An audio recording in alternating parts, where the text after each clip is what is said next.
한번 신용을 잃어본 적이 있으신가요? 돈이나 능력은 다시 얻을 수 있지만 신뢰는 다릅니다. 쌓는 데는 몇 년이 걸리고 무너지는 데는 한순간입니다. 제자 자공이 정치에 대해 묻자 공자는 세 가지를 꼽았습니다. 먹을 것과 군사와 백성의 믿음이었습니다. 그중 하나를 버려야 한다면 군사를 버리고 또 하나를 버려야 한다면 먹을 것을 버리라고 했습니다. 그러나 믿음만은 끝까지 버릴 수 없다고 말했습니다. 먹는 것보다 중요하다고 한 그 믿음, 신에 대한 이야기입니다. 오늘은 논어에 실제로 기록된 신뢰에 관한 6가지 가르침을 전해드립니다.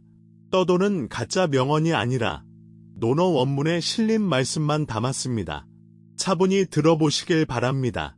신뢰는 눈에 보이지 않지만 모든 관계의 바닥에 깔려 있습니다. 그 바닥이 흔들리면 위에 쌓은 것도 함께 흔들립니다. 첫 번째, 공자가 남긴 유명한 결론입니다. 백성의 믿음이 없으면 나라는 설 수 없다. 민무신분리. 지금도 자주 인용되는 말입니다. 먹을 것을 버리라고 한 이유를 공자는 이렇게 설명했습니다. 예로부터 사람은 누구나 죽지만 믿음이 없으면 애초에 설 수조차 없다는 것입니다. 이것은 나라만의 이야기가 아닙니다. 회사도, 가게도, 가정도 같은 원리로 움직입니다. 실력이 조금 부족해도 믿을 수 있는 사람은 다시 찾게 됩니다. 반대로 아무리 유능해도 믿을 수 없다면 함께 일할 수 없습니다.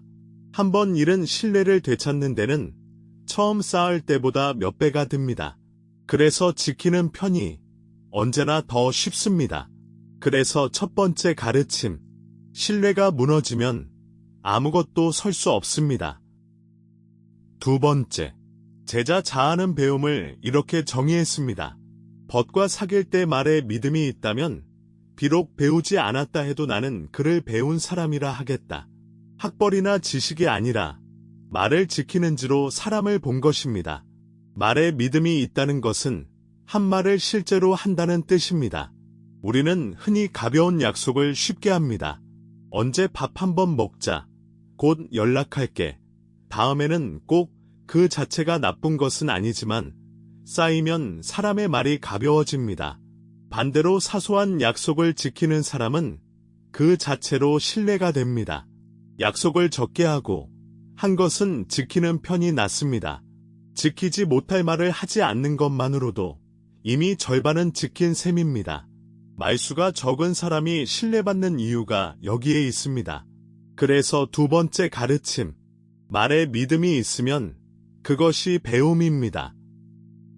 세 번째, 공자는 일하는 사람의 태도를 말했습니다. 이를 공경히 하여 믿음을 얻고 씀씀이를 절제하며 사람을 아끼라. 여기서 경사, 즉 일을 공경한다는 말이 핵심입니다. 맡은 일을 대충 하지 않는 태도가 곧 신뢰를 만든다는 뜻입니다. 신뢰는 말로 만들어지지 않습니다. 작은 일 하나를 끝까지 마무리하는 데서 생깁니다. 기한을 지키고 맡은 만큼 해내고 결과를 정직하게 알리는 것, 화려한 성과보다 이런 기본이 사람을 신뢰하게 만듭니다. 그리고 그 신뢰가 결국 더 큰 일을 가져옵니다. 사람들은 결과보다 그 사람이 일을 대하는 방식을 오래 기억합니다. 성실함은 티가 안 나는 것 같지만 반드시 쌓입니다.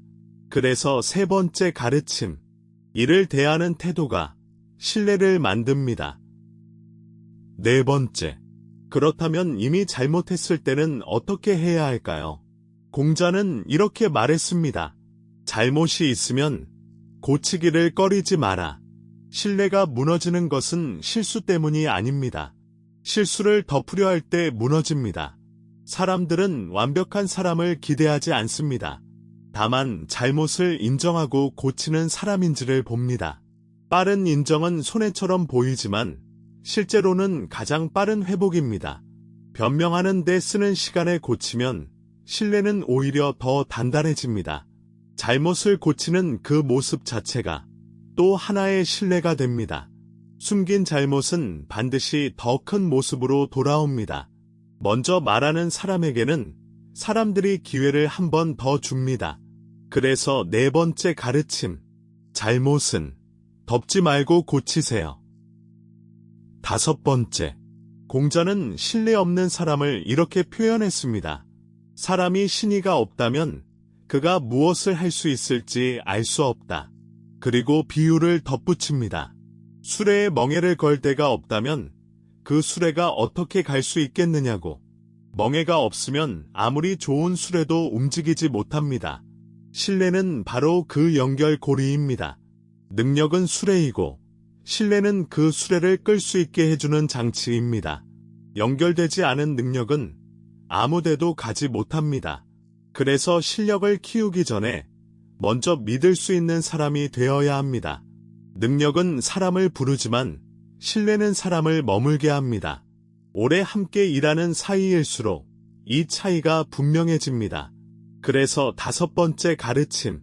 신뢰가 없으면 능력도 쓸 곳이 없습니다. 여섯 번째. 마지막 가르침입니다.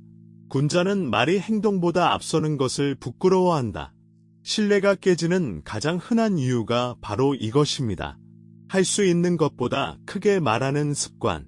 그 순간에는 기대를 얻지만 결국 실망으로 돌아옵니다. 그래서 공자는 말을 줄이고 행동을 늘리라고 했습니다. 기대를 조금 낮추고 결과로 넘어서는 편이 훨씬 낫습니다. 말보다 행동이 앞서는 사람에게는 설명이 필요 없습니다. 그의 지난 행동이 이미 그를 설명하기 때문입니다. 기대를 부풀리지 않으면 실망시킬 일도 줄어듭니다. 조용히 해내는 사람이 결국 가장 크게 신뢰받습니다. 그래서 마지막 가르침. 말은 줄이고 행동으로 넘어서세요. 신뢰는 눈에 보이지 않아서 있을 때는 그 가치를 모릅니다. 그러나 잃고 나면 그것이 전부였다는 것을 알게 됩니다. 무너진 신뢰를 되돌리는 데는 몇 배의 시간이 듭니다. 그래서 공자는 먹을 것보다 먼저라고 말한 것입니다. 오늘 지킨 작은 약속 하나가 내일의 나를 지켜줍니다. 그것이 2500년이 지나도 변하지 않은 원칙입니다. 결국 사람이 남기는 것은 이름이 아니라 믿음입니다. 오늘의 6가지 가르침을 정리합니다. 하나, 신뢰가 무너지면 아무것도 설 수 없습니다. 둘, 말에 믿음이 있으면 그것이 배움입니다. 셋, 이를 대하는 태도가 신뢰를 만듭니다. 넷, 잘못은 덮지 말고 고치세요. 다섯, 신뢰가 없으면 능력도 쓸 곳이 없습니다. 여섯, 말은 줄이고 행동으로 넘어서세요. 공자가 끝까지 버리지 말라고 한 것은 재물도 힘도 아니었습니다. 사람과 사람 사이의 믿음, 그 하나였습니다. 오늘 하루 작은 약속 하나를 지켜보시길 바랍니다. 이 이야기가 마음에 닿으셨다면 구독과 좋아요로 다음 고전 이야기와 함께 해주세요. 고맙습니다.